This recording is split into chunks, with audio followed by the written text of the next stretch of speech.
We are lucky to have Mr. Petras Austrevicus today with us, a member of the European Parliament, currently in Brussels. Is that right? Hello. Hello.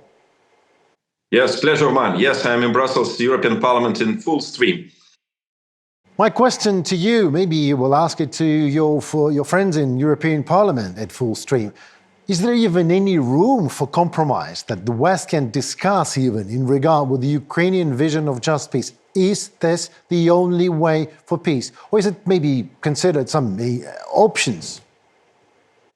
I translate to myself the sentence or kind of principle, which was expressed by many high EU officials. We will support Ukraine as long as it takes. I would put until victory, until full victory on the Ukrainian side. So that explains me, the full essence and meaning of support for Ukraine to achieve victory and to get the full security and sovereignty under control. So only that explains me in full extent to what extent, this peace model or peace formula might work.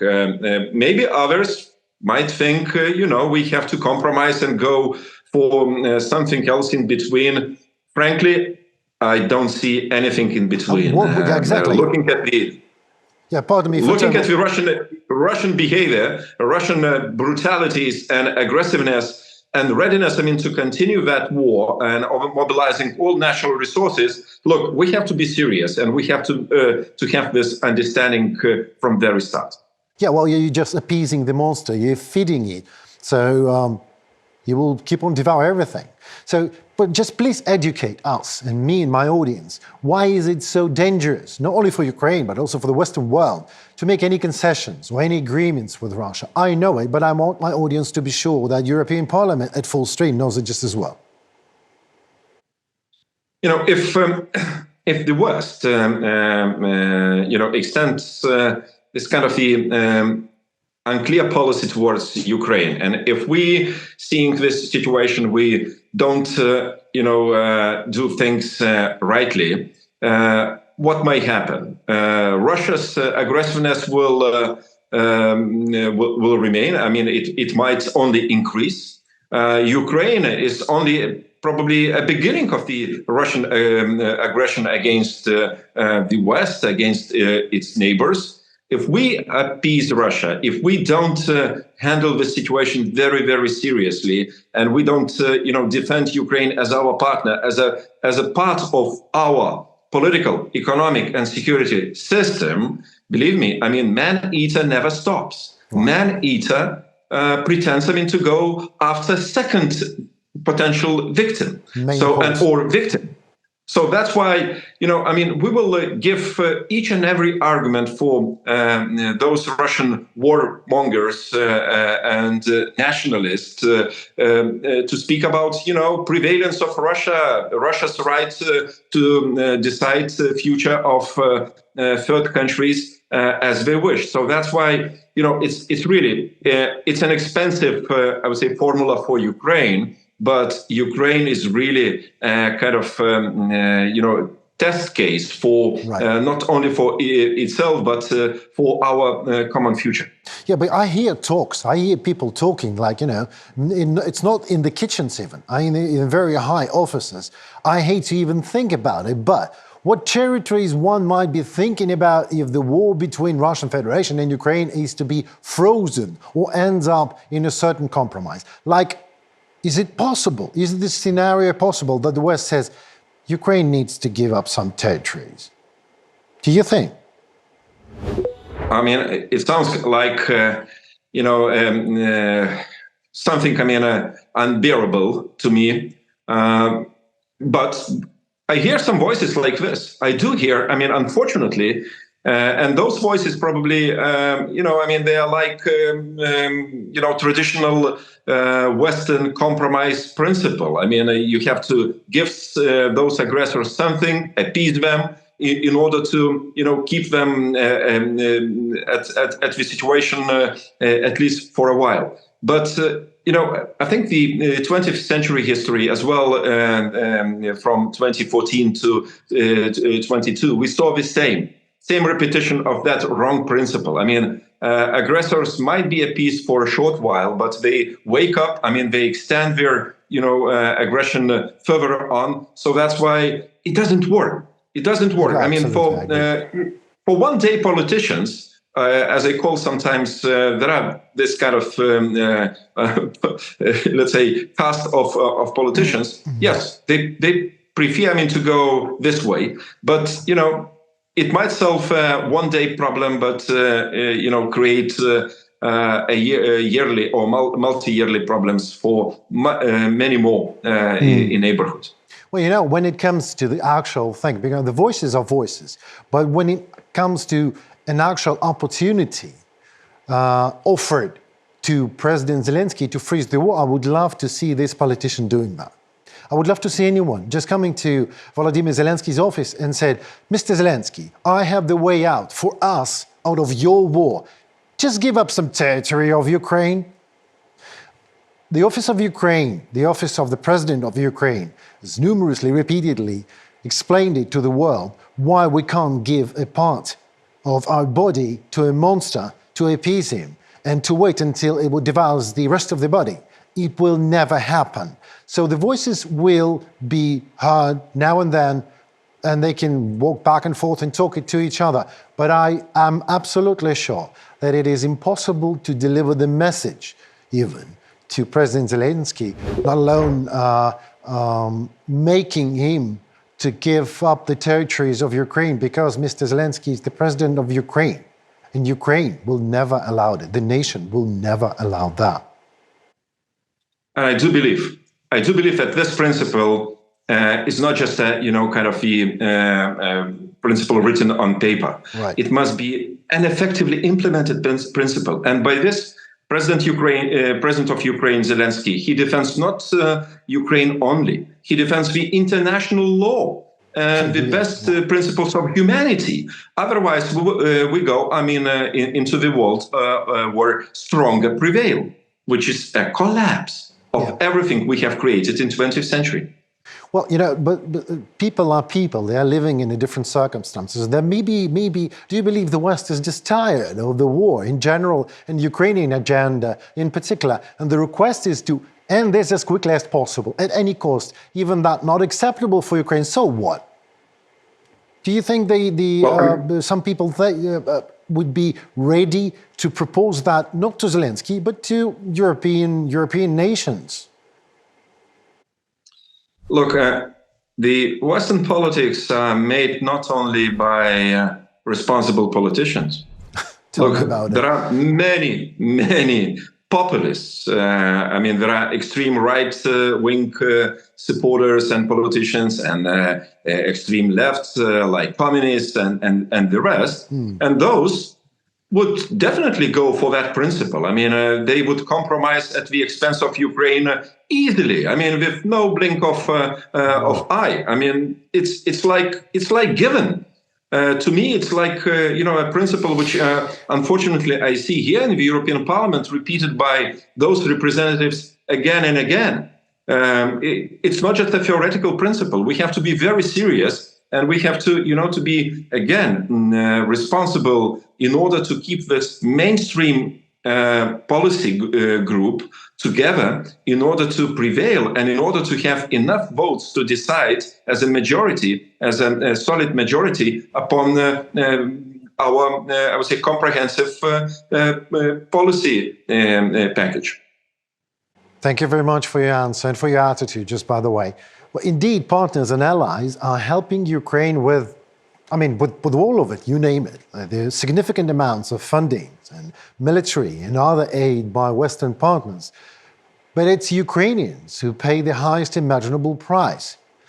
The folk lives on their best. They're just losing the best folk. The lives of civilians, whole families are wiped out, brutally murdered by Russia every day.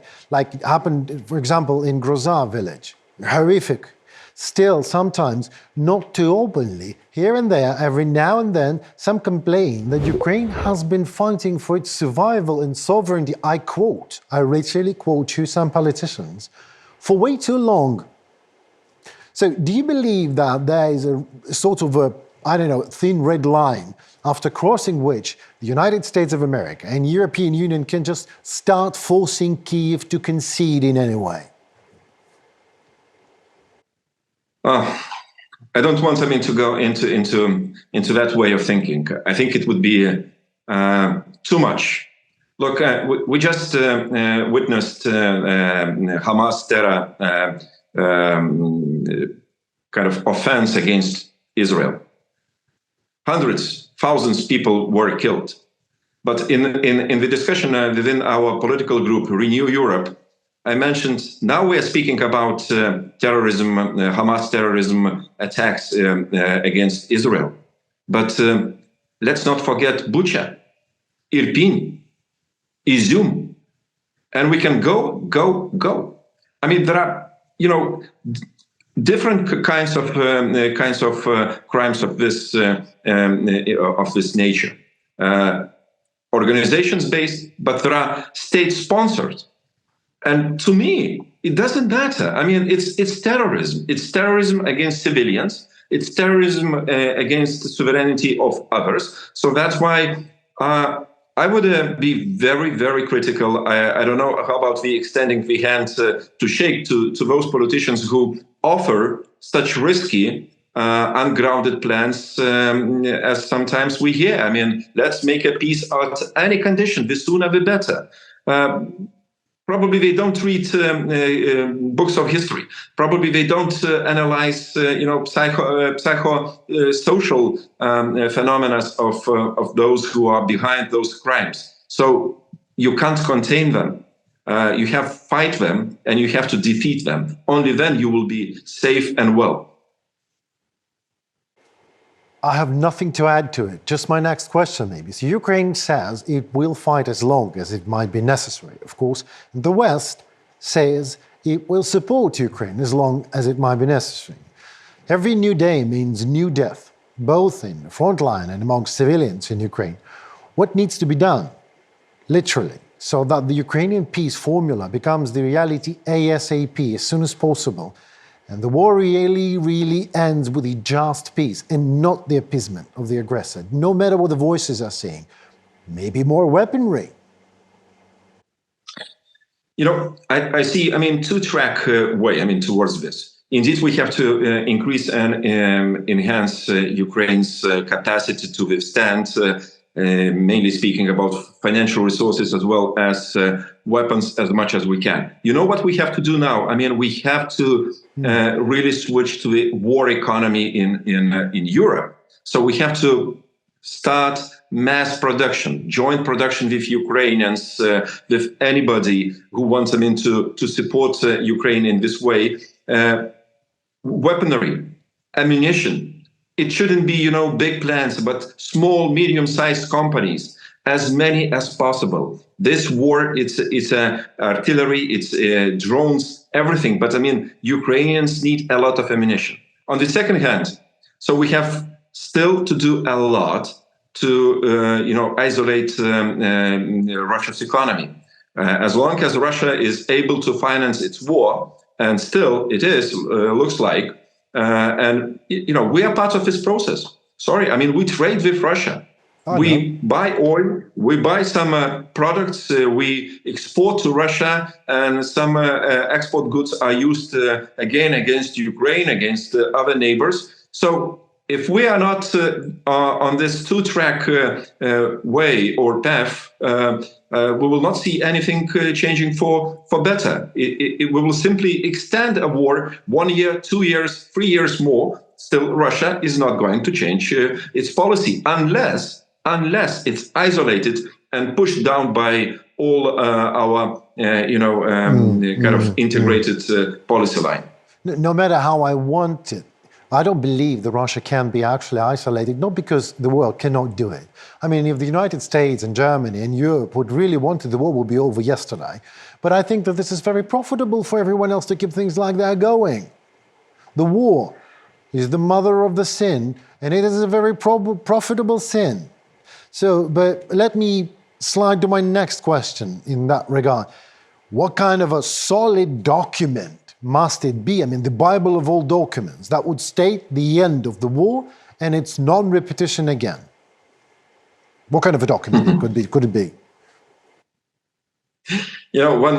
When Ukrainian leadership, the president or prime minister, will sign an act of accession to the European Union, when the president of Ukraine will sign an act of accession to NATO, I think those two major solid documents will be probably a basis for Ukraine's integration, because only memberships in those major Western organizations might become a great, and enough of guarantee for Ukraine's sovereignty and stability in future. But of course, we have to think further on. We have to think about the multilateralism as a tool to prevent those crimes of such magnitude could be repeated again. So, and there is nothing, yet we have to offer for smaller countries. Bigger ones, which become aggressors, they still have the right for initiative. Probably we have to rethink the whole set of international conventions, which might, prevent future aggressors from repeating that kind of crimes. Thank you so very much. What I loved about your answer is that both documents that could contain Russia and could actually be considered solid documents of ending the war are not signed with Russia. It's NATO and EU, because you probably can't believe Russia. Well, as Zelensky said perfectly well, and I've witnessed that in United Nations personally, he said, if you want to know if Putin can be trusted, go ask Prigozhin about that. So, yeah, it was lovely to hear. Thank you so very much, Mr. Petrovicius, for your time and for your experience. As usual, it was a lovely conversation with you. Thank you.